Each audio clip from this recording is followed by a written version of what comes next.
Hey there, I'm Mr. K. Welcome back. We're going to continue talking about argument. Today we're going to identify and explain claims and evidence within an argument. And then more specifically, this lesson is about the types of evidence and how writers use them to support an argument. So that is our job today. All right, our goals, we have two. First, we want to understand the types of evidence. I mentioned this in the last lecture, if you watched that one, that there are many, many different types. I think I used the example of, it can be a fact or a statistic or a personal anecdote or an expert opinion. And that's true. But there's a lot of other types as well that we need to be on the lookout for. And we want to understand how writers use evidence to support a claim. So what are the types of evidence? How do writers use them? That's what we're trying to do today. So hopefully you find this video helpful for you. All right, just a quick reminder, looking at the most basic elements of an argument, we have sitting at the very top, the whole point of the thing, the main idea or the conclusion, the thesis, whatever we want to call it. Again, I typically say thesis. And then that is supported by those pillars that are reasons, right? Those hold up the argument, those specific reasons. And those reasons are built on specific evidence. And so when you have all of those parts working together, you got a strong argument, right? And the good thing is that you as a student, you're learning not only how to write strong arguments, right, but you're learning how to analyze others' arguments and analyze why they're successful or why they're not successful, right? And so that's what we get to do, all right? So let's talk about effective reasons or claims. There's some characteristics of reasons or claims that we need to be aware of. First, they should be interesting. I mean, that kind of goes without saying that what we say and what we write hopefully is interesting. Now, that's a very subjective word. What is interesting to you might not be interesting to me or the person next to you, and that's true. Right, but taking into account who your audience is, who you're speaking to, right? They should be your reasons, your reasoning should be interesting, right? We want to avoid stating the obvious, and so I will do that here and not state why that is important. But I think that goes without saying. We don't want to state the obvious. We need to include evidence, of course. We need to consider the rhetorical situation. That's where we started, and so that's important. We need to consider who it is we're speaking to, about what, in what context, for what reason, what made us do that, in the first place, that exigence, right? All of that is important. We need to make sure that our reasons are organized. So these five here, right? These characteristics. Once you have those, you have strong reasoning, and you have reasoning that is effective, and in the end, hopefully, persuasive, right? Persuades your audience of whatever it is you're trying to persuade them of. Now here are types of evidence. All right. So once you have your reasons set and they're interesting and they're insightful and they're organized well and all those things, we want to make sure that we have evidence that is effective and that is legitimate. Right. So evidence starts with facts. Now, it's 2022 when this is being recorded. Even now, and for years now, what is fact is being debated, but that's not new. Human beings have been debating what is true for as long as we have existed, right? To some, it is a fact that God is real. To others, it is a fact that God is not real. Right? Both of them are claiming a truth, but they can't both be right. Right? So, what is a fact? What is not? That's a different conversation. But hopefully, we can use some common sense and say, this bottle is filled with water. That is a fact. Right? So that's where arguments are start to be built. We have anecdotes, personal stories, personal experiences, and it could also be, I could tell an anecdote about something that my daughter experienced, not maybe me directly, but I know of her experience, and so you can use anecdotes, analogies. We're going to look at that today, a comparison, right? To say that if I'm making the argument that water is the superior drink to all other drinks, I could make the analogy that drinking water versus drinking soda is like it's the same as making the decision between working out, exercising and not exercising. It's the same thought process, right? That could be an analogy, right? Statistics, of course, numbers are strong cases for or against an argument. Small details, illustrations. When you illustrate a point, you describe it more. You try and give it some life. Expert opinions are great, right? Personal observations. So again, things that you've maybe not experienced, but that you've seen happen, right? And personal experiences and testimonies, right? The stories of others, right? So all of these things, and I believe that's the end of. Oh no, I'm sorry. Experiments. All right, that was the last one. Experiments. So all of those are types of evidence. Again, we're going to look at some examples here in a moment, but all of those can be used interchangeably to craft a strong argument. Right. So, one quick thought. Again, you as an author, you want to use as many of these as you can. You want to try and hit as many of those different types as you can, to give variation in your writing, and also to prove that it's not just me who believes this. Here's the personal, or here's the testimony of someone else who experienced this personally, or whatever.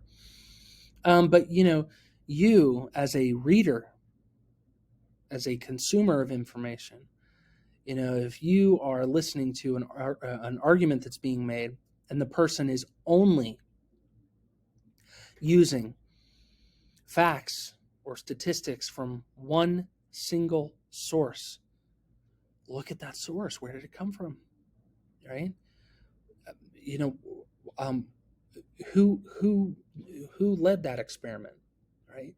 You want to delve deeper into where that information came from. If someone is trying to sell you a product and they are only using their personal experiences with it, all right, of course they're going to think it's the greatest thing in the world because they want you to buy it. Right? If they're not using anything, specific statistics or details or testimonies or expert opinions, right? If they are claiming that they are the expert, right? Those are questions to ask, right? So, as far as organizing all this, taking all these pieces and putting them together, right? There are different types of arguments. So first, you can have a sequential argument, or a chronological argument. If you want to argue that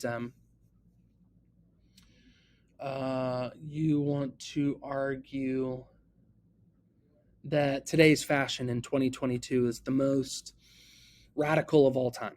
It's the most out-of-the-box, forward-thinking fashion that has ever existed. We today are creating things unlike we've ever seen. You might start in the past. What did fashion look like in the past?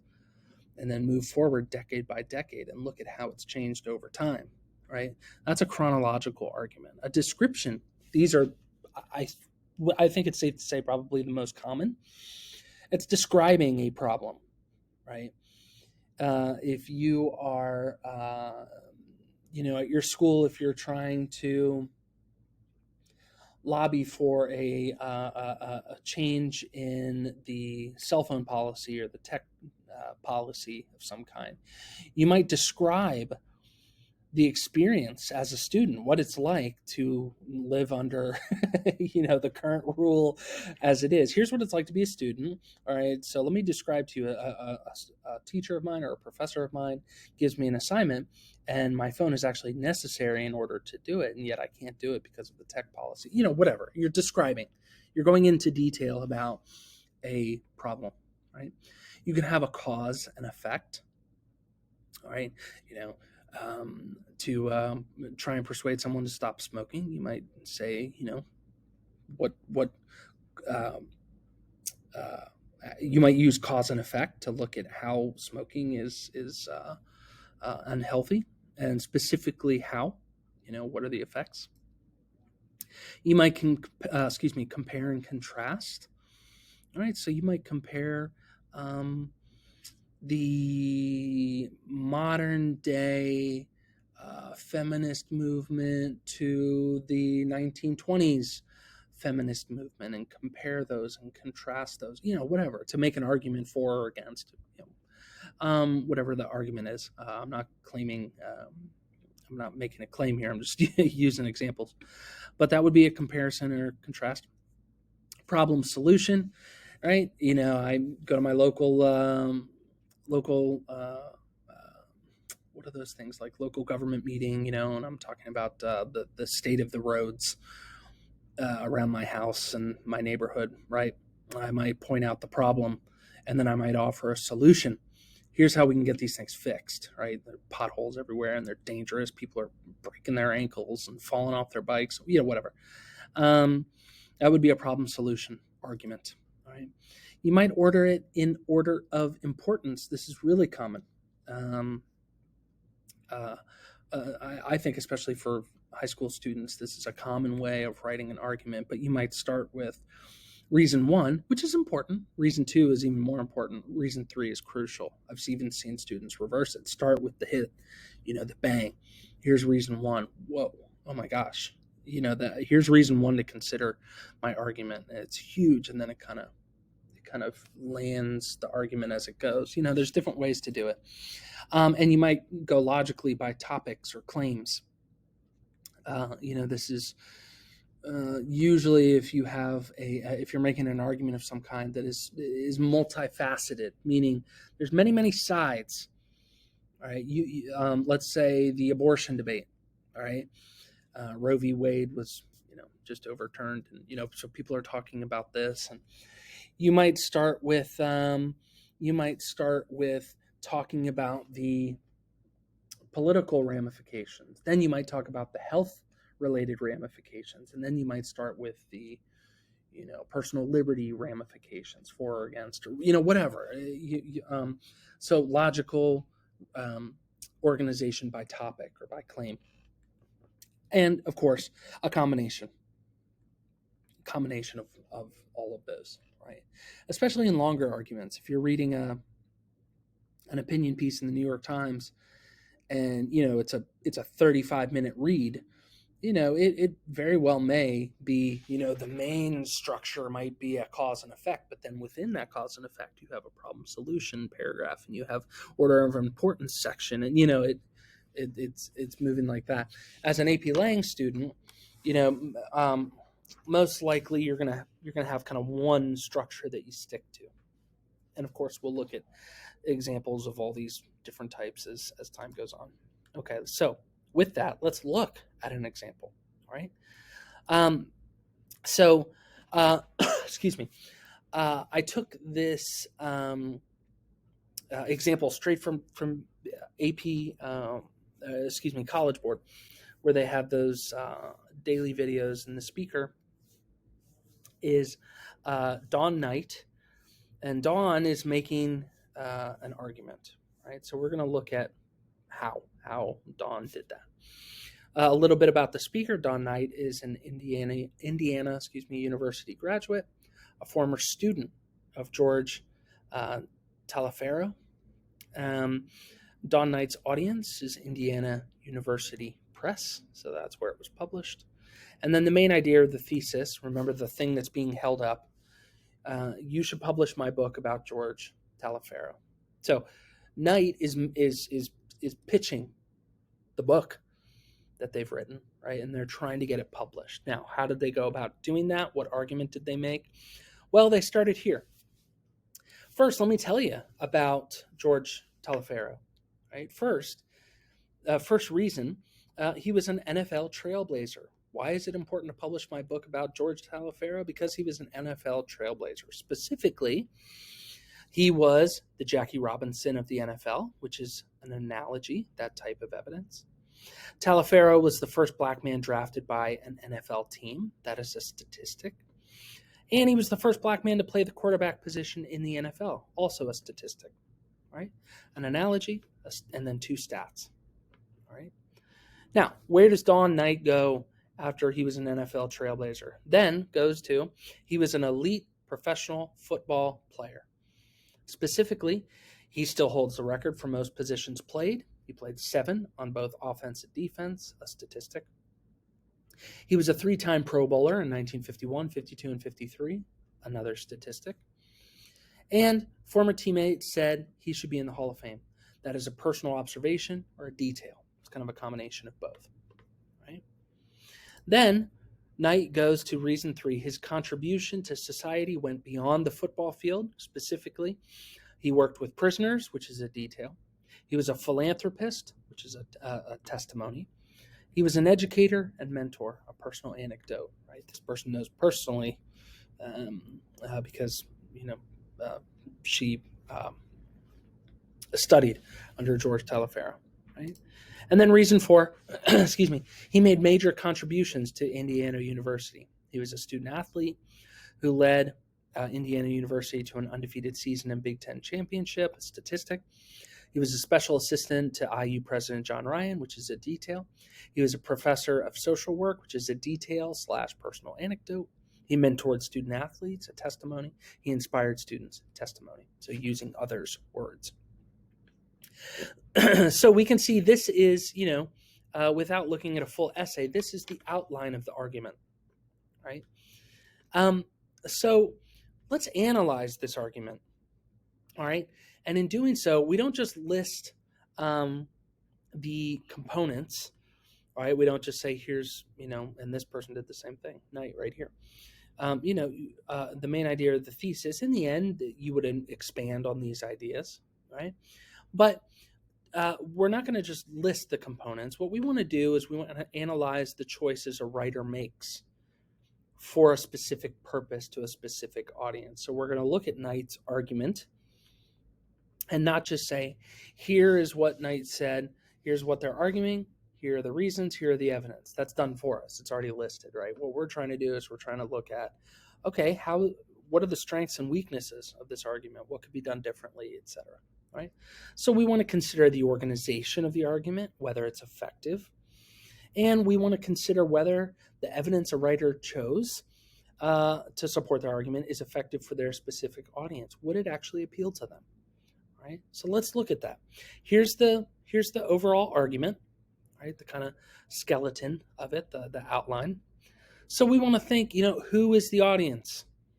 How is this thing organized? Is there a better way to organize this argument? Which evidence is most effective in supporting the argument and why? Right? And which evidence is least effective in supporting the argument and why? So go ahead, hit pause here in a minute. Just look at this argument and answer these questions. You can, think in your head, write it down, whatever you want to do, but see if you can generate some ideas as to how we would answer these questions about the organization and the effectiveness of the argument. Okay, ready, set, go. Okay, so let's look at this argument.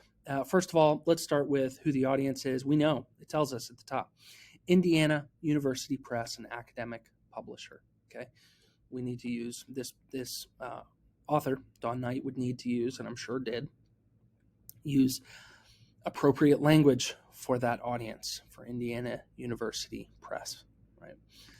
We need to speak to them in a probably more formal way, right? Okay, how is this thing organized? Is there a better way to do it? Well, Knight gives us 4 reasons. One about Taliaferro as a trailblazer, one about his other accomplishments, one about his contributions outside of football, and one about Indiana University. Okay, the accomplishments outside of football seem out of place. Maybe it could come at the end. Since it's for Indiana University, maybe his accomplishments at the school should come first. So, maybe we take this 4th point. Let's move this to the top. It's for Indiana University Press. Let's get them. Let's get their attention. Well, first, he made huge contributions to this institution that you sit for, right? Specifically, he was a student athlete who and it goes on and on and on, right? So maybe start with that, right? The accomplishments outside of football might seem out of place. So maybe we talk more about his actual professional career in the NFL, how he broke ground, right, in the NFL. Maybe reason 3 is not, maybe we don't need that, or maybe we want to rework that, right? Which evidence is most effective in supporting the argument and why? So since it's for an academic press, the stats and the details would be most effective. Right? A personal detail or a personal anecdote. He was a professor of social work, right? Again, we know that Don Knight was a former student of Taliaferro's, and that's great. And that's important, but maybe the university press is like, well, he had plenty of students, right? That isn't enough reason to publish this book about his life. What did he actually accomplish? Give us statistics, right? Maybe that would be the most effective way to go about arguing that this book needs to be published, right? Which evidence is least effective? Personal anecdotes, testimonies are least effective in this case because as an academic press, they will want specific details and statistics for credibility. Again, they may not really be interested in many anecdotes or testimonies, right? So, what do we take away from this? First, in your rhetorical analysis essay, you don't simply list examples of rhetorical choices that you cover, that you discover. Now you're like, hold on, we were talking about argument, now we're talking about rhetorical analysis. Your rhetorical analysis is an argument, right? You are arguing that this author uses these tactics, makes these choices as a writer in order to convey this message, right? You're not arguing that that message is true. That's given to you, right? You're arguing that that is the way he or she uses language the most effectively. That you're actually arguing for. And so you don't want to just list examples of the rhetorical choices. Sojourner Truth in her speech uses biblical allusions and things like that. Your biblical language, ethos, and things like that. You don't want to just list that. That's not the whole argument. What you want to do is you really need to go the next step. You have to analyze the choices a writer makes for a specific purpose to a specific audience. Why did Sojourner Truth use language in this way or these specific ways in order to convey her message? She could have done it in many other ways. Why did she use pathos in this way? Why did she use repetition in this way? Why did she structure her argument in this way? Right. So today's goals were to understand the types of evidence that are available to us, the available means that we can use to argue, and finally to understand how writers use that evidence to support a claim. I hope it was helpful for you. If you have any questions, as usual, feel free to email me. That's on the YouTube channel there, and I would be happy to help you in any way I can. All right, my friends, I'll see you next time.